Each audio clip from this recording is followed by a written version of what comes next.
नमस्कार, जय हिंद, वंदे मातरम। स्वागत है आप सभी का उत्तर प्रदेश के सबसे बड़े न्यूज चैनल में। तो चलिए दोस्तों, अब नजर डालते हैं उत्तर प्रदेश के मुख्य समाचारों के साथ साथ यूपी राज्य की आज की अहम और बड़ी खबरों पर। आज उत्तर प्रदेश के किसानों, गरीब परिवारों, मजदूर भाइयों, बेरोजगार युवाओं और माताओं बहनों के लिए एक बेहद बड़ी और राहत भरी खबर सामने आ रही है। यूपी के अंदर से भ्रष्टाचार, गरीबी, भुखमरी और बिजली पानी की समस्या को खत्म करने के लिए योगी सरकार एक बड़ा और महत्वपूर्ण कदम उठाने जा रही है। इस बार पीएम किसान सम्मान निधि की अगली किस्त कब जारी होगी, इसकी जानकारी भी आपको इसी वीडियो में मिलेगी। साथ ही उत्तर प्रदेश में आज से करीब 15 से 20 नए नियम लागू हो रहे हैं, जिनका असर सीधे आम जनता पर पड़ेगा। इसके अलावा पेट्रोल, डीजल, सोना और चांदी के ताजा रेट क्या हैं, इसकी अपडेट भी हम आपको देंगे। आज के मौसम समाचार पर भी विस्तार से चर्चा होगी। साथ ही यूपी की आज की सभी बड़ी घोषणाओं और अहम खबरों को भी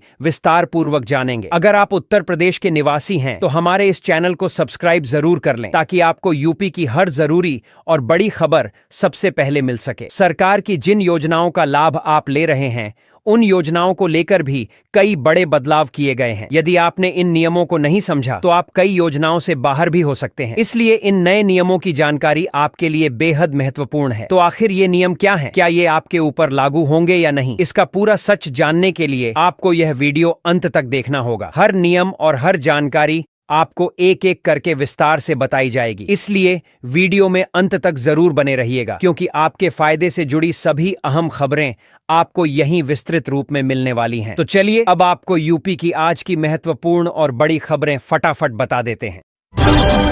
यूपी पंचायत चुनाव के लिए बड़ा अपडेट। 23 दिसंबर को जारी होगी ड्राफ्ट मतदाता सूची। यूपी पंचायत चुनाव की तैयारियां तेज हो गई हैं। राज्य निर्वाचन आयोग 23 दिसंबर को ड्राफ्ट मतदाता सूची जारी करेगा। इसमें से 90 लाख से अधिक डुप्लीकेट नाम हटाए जाएंगे। वर्तमान में मतदाता सूची में लगभग 12 करोड़ से अधिक नाम दर्ज हैं। अंतिम मतदाता सूची 6 फरवरी को प्रकाशित की जाएगी, जिससे पंचायत चुनाव निष्पक्ष और पारदर्शी तरीके से संपन्न हो सके। बिहार के मुख्यमंत्री नीतीश कुमार द्वारा मुस्लिम महिला डॉक्टर का हिजाब खींचने के कथित मामले को लेकर अब सियासत और तेज हो गई है। उत्तर प्रदेश में इस हिजाब विवाद को लेकर समाजवादी पार्टी की नेता सुमैया राणा ने बड़ा कदम उठाया है। सुमैया राणा ने बिहार के मुख्यमंत्री नीतीश कुमार और यूपी के कैबिनेट मंत्री संजय निषाद के खिलाफ एफआईआर दर्ज कराई है। उन्होंने कहा कि संवैधानिक पद पर बैठे व्यक्ति का इस तरह का व्यवहार एक खतरनाक मिसाल है और इससे समाज में गलत संदेश जाता है। इस मामले को लेकर राजनीतिक बयानबाजी भी तेज हो गई है और आने वाले दिनों में विवाद और बढ़ सकता है। उत्तर प्रदेश में ठंड का असर लगातार बढ़ता जा रहा है। मुरादाबाद में 8वीं तक के स्कूलों के समय में बदलाव किया गया है, जबकि रामपुर जिले में 20 दिसंबर तक अवकाश घोषित कर दिया गया है। मुरादाबाद में कड़ाके की ठंड और शीतलहर को देखते हुए जिला प्रशासन ने स्कूलों के संचालन समय में संशोधन किया है। जिलाधिकारी अनुज सिन्हा के आदेश के अनुसार नर्सरी से कक्षा 8 तक के सभी बोर्ड के विद्यालय अब सुबह 10 बजे से दोपहर 3 बजे तक चलेंगे। यह निर्णय बच्चों की सुरक्षा और स्वास्थ्य को ध्यान में रखते हुए लिया गया है, ताकि ठंड के कारण बच्चों को किसी तरह की परेशानी न हो। दिल्ली के बाद लखनऊ का एक्यूआई भी बिगड़ा। वायु गुणवत्ता पर चिंता बढ़ी। धुंध और खराब विजिबिलिटी के कारण भारत और अफ्रीका के बीच खेला जाना वाला T20 मैच रद्द करना पड़ा। एक वेबसाइट पर लखनऊ का वायु गुणवत्ता सूचकांक 400 से ऊपर बताया गया, जबकि प्रदूषण नियंत्रण बोर्ड के समीर ऐप पर यह 174 दर्ज है। अधिकारियों ने खराब मौसम और घने कोहरे को इस समस्या का मुख्य कारण बताया है। मुख्यमंत्री योगी आदित्यनाथ ने राष्ट्र प्रेरणा स्थल का निरीक्षण किया है, जो भविष्य में शादी और बड़े समारोहों का प्रमुख केंद्र बनने जा रहा है। उत्तर प्रदेश की राजधानी लखनऊ में बसंतु कुंज योजना के अंतर्गत विकसित किए जा रहे राष्ट्र प्रेरणा स्थल का मुख्यमंत्री योगी आदित्यनाथ ने स्थलीय निरीक्षण किया। इस भव्य स्थल का लोकार्पण अटल जयंती के अवसर पर 25 दिसंबर को प्रधानमंत्री नरेंद्र मोदी करेंगे। राष्ट्र प्रेरणा स्थल को इस तरह से तैयार किया गया है कि यहां बड़े स्तर पर विवाह समारोह, सांस्कृतिक कार्यक्रम और अन्य महत्वपूर्ण आयोजन किए जा सकें। परिसर में करीब 1 लाख लोगों के बैठने की क्षमता होगी। वहीं लगभग 2000 वाहनों के लिए पार्किंग की सुविधा भी उपलब्ध रहेगी। जानकारी के अनुसार इस स्थल को एक दिन के लिए किराए पर लेने का शुल्क 3 से 4 लाख रुपए के बीच तय किया जा सकता है। सकता है। अमेठी जिले में 74,000 रुपए मतदाता लापता पाए गए हैं, जिससे एसआईआर प्रक्रिया के दौरान बड़ा खुलासा हुआ है। उत्तर प्रदेश के अमेठी जिले में मतदाता सूची के विशेष गहन पुनरीक्षण के अंतिम चरण में पहुंचते ही चौंकाने वाले आंकड़े सामने आए हैं। जिले में 14 लाख से अधिक मतदाताओं की जांच के दौरान करीब 1.25 लाख मतदाता एएसडी श्रेणी में चिन्हित किए गए हैं। इनमें बड़ी संख्या ऐसे मतदाताओं की है जो स्थानांतरित हो चुके हैं और वर्तमान पते पर मौजूद नहीं है। इसके अलावा 56,000 से अधिक मृतक मतदाताओं के नाम मतदाता सूची से हटाए जाने की प्रक्रिया लगभग तय मानी जा रही है। इन आंकड़ों के सामने आने के बाद प्रशासन और चुनाव विभाग की सतर्कता और बढ़ा दी गई है।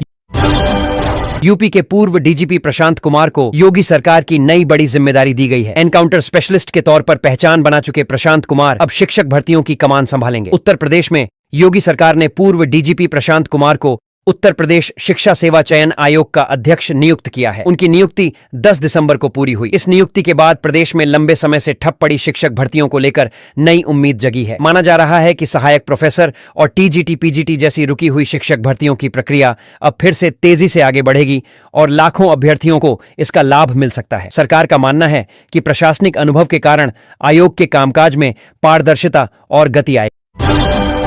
लखनऊ में कल्याण सिंह कैंसर संस्थान के निदेशक डॉक्टर एमएलबी भट्ट ने बताया कि देश में हर साल करीब 15 लाख नए कैंसर मरीज सामने आते हैं। उन्होंने कहा कि इम्यूनोथेरेपी के माध्यम से कैंसर पर नियंत्रण 15 लाख नए कैंसर मरीज सामने आते हैं। उन्होंने कहा कि इम्यूनोथेरेपी के माध्यम से कैंसर पर नियंत्रण पाना पहले से आसान हो गया है, लेकिन कीमोथेरेपी, सर्जरी और रेडियोथेरेपी जैसी पारंपरिक विधियां भी अभी जरूरी हैं। डॉक्टर भट्ट ने बताया कि करीब 70 से 80% मरीज कैंसर के तीसरे या चौथे स्टेज में पहुंचते हैं, इसलिए समय पर इलाज और जागरूकता बेहद आवश्यक है। भारत और नेपाल के बीच संपर्क को और मजबूत करने की दिशा में एक अहम कदम उठाया गया है। यातायात को सुगम बनाने के लिए नया ओवरब्रिज तैयार किया गया है, जिसका उद्घाटन मुख्यमंत्री योगी आदित्यनाथ करेंगे। उत्तर प्रदेश के गोरखपुर में यातायात व्यवस्था को बेहतर बनाने के उद्देश्य से गोरखनाथ मंदिर मार्ग पर बने नए गोरखनाथ ओवरब्रिज का लोकार्पण मुख्यमंत्री योगी आदित्यनाथ शुक्रवार 19 दिसंबर को करेंगे। यह ओवरब्रिज सोनौली मार्ग के जरिए नेपाल बॉर्डर तक जाने वाले प्रमुख रास्ते पर बनाया गया है। इस समानांतर ओवरब्रिज के शुरू होने से इस पूरे इलाके में ट्रैफिक का दबाव कम होगा और लोगों को जाम की समस्या से बड़ी राहत मिलने की उम्मीद है। स्थानीय लोगों और यात्रियों के लिए यह ओवरब्रिज आवागमन को तेज और सुरक्षित बनाने में मददगार साबित होगा। विजिबिलिटी 50 मीटर से कम होने पर यमुना एक्सप्रेसवे पर वाहनों की आवाजाही रोक दी जाएगी। मथुरा हादसे के बाद इसको लेकर बड़ा फैसला लिया गया है। उत्तर प्रदेश में मथुरा के पास यमुना एक्सप्रेसवे पर हुए हादसे के बाद यमुना एक्सप्रेसवे औद्योगिक विकास प्राधिकरण ने सख्ती बढ़ा दी है। अब घने कोहरे की स्थिति में जब विजिबिलिटी 50 मीटर से कम होगी, तब एक्सप्रेसवे पर वाहनों की आवाजाही पूरी तरह रोकी जाएगी। ऐसे समय में वाहनों को नजदीकी फैसिलिटी सेंटर पर रोककर ठहराया जाएगा। यह फैसला यात्रियों की सुरक्षा को ध्यान में रखते हुए सुरक्षा समीक्षा के बाद लिया गया है, ताकि कोहरे के कारण होने वाले हादसों को रोका जा सके। कोर्ट से राहत के बाद कांग्रेस का शक्ति प्रदर्शन लगातार जारी है। अहमदाबाद से लेकर लखनऊ तक कांग्रेस कार्यकर्ता सड़कों पर उतरे। नेशनल हेराल्ड मामले में अदालत से राहत मिलने के बाद भी कांग्रेस ने अपना विरोध प्रदर्शन तेज कर दिया है। संसद परिसर में कांग्रेस सांसदों ने बैनर और पोस्टर के साथ प्रदर्शन किया। इसके अलावा अहमदाबाद से लखनऊ तक कांग्रेस कार्यकर्ता सड़कों पर उतरे और सरकार के खिलाफ नारेबाजी की। चंडीगढ़ और रायपुर समेत कई राज्यों में भी कांग्रेस नेताओं और कार्यकर्ताओं ने प्रदर्शन कर अपना विरोध दर्ज कराया। कांग्रेस का कहना है कि वह सरकार के खिलाफ अपनी आवाज लगातार उठाती रहेगी। देश के पहले हाइड्रोजन इंजन से चलने वाले लग्जरी क्रूज का संचालन फिलहाल बंद कर दिया गया है। गंगा में नाव की टक्कर से क्रूज को नुकसान पहुंचा है। उत्तर प्रदेश के वाराणसी में देश के पहले हाइड्रोजन इंजन वाले लग्जरी क्रूज का संचालन एक हादसे के बाद रोक दिया गया है। यह क्रूज महज 6 दिन पहले ही उद्घाटित किया गया था। गंगा नदी में एक नाव ने इस क्रूज को टक्कर मार दी, जिससे उसका फ्यूल टैंक क्षतिग्रस्त हो गया। क्रूज के संचालक ने इस मामले में आदमपुर थाने में शिकायत दर्ज कराई है और संबंधित सीसीटीवी फुटेज भी पुलिस को सौंपा गया है। मामले की जांच की जा रही है। मथुरा सड़क हादसे में अब तक 19 लोगों की मौत हो चुकी है, जबकि सिर्फ 3 शवों की ही पहचान हो पाई है। उत्तर प्रदेश के मथुरा जिले में यमुना एक्सप्रेसवे पर बलदेव क्षेत्र में हुए भीषण सड़क हादसे ने पूरे इलाके को झकझोर कर रख दिया है। इस हादसे में मरने वालों की संख्या बढ़कर 19 हो गई है। बुधवार को जली हुई गाड़ियों से 18 शवों का पोस्टमार्टम कराया गया, जबकि एक घायल व्यक्ति ने इलाज के दौरान दम तोड़ दिया। हादसे के बाद शवों की पहचान प्रशासन के लिए सबसे बड़ी चुनौती बनी हुई है। कई शव बुरी तरह जल चुके हैं, जिनके जले हुए अवशेष बैग में भरकर पोस्टमार्टम हाउस लाए गए। फिलहाल अब तक सिर्फ 3 मृतकों की ही पहचान हो सकी है और बाकी की शिनाख्त के प्रयास जारी हैं। मऊ के प्राथमिक विद्यालय में मिड डे मील में कीड़े मिलने से हड़कंप, अभिभावकों ने की शिकायत। मऊ जिले के घोसी तहसील के प्राथमिक विद्यालय जमालपुर विक्रमपुर में मिड डे मील में कीड़े मिलने का मामला सामने आया है। बच्चे जब दाल चावल में कीड़े देख रहे थे तो उन्होंने खाना खाने से मना कर दिया। सूचना पर पहुंचे अभिभावकों ने वीडियो बनाकर अधिकारियों से शिकायत की। घटना के बाद पका हुआ भोजन हटा दिया गया और बच्चों को बिना मिड डे मील दिए कक्षाओं में भेजा गया।